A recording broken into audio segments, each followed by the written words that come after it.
Mayor Karachi barrister Murtaza Wahab ने कहा है कि मूसलाधार बारिश के बाद शहर की शाहराहों को मुकम्मल क्लियर कर दिया गया है, जबकि कुछ रास्तों पर पानी मौजूद है, उसे क्लियर किया जा रहा है।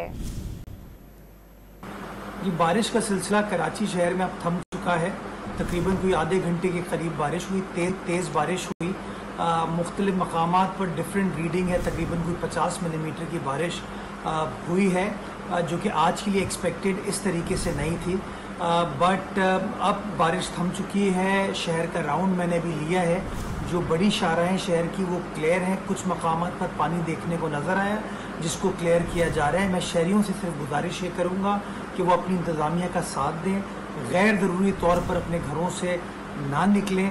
और ये जो चैलेंज है जो अगले 3, 4, 5 रोज़ जारी रहेगा कराची शहर में, इसको निमटने में, काबू पाने में, कंट्रोल करने में अपनी शहरी इंतज़ामिया का, अपनी हुकूमत का साथ दें।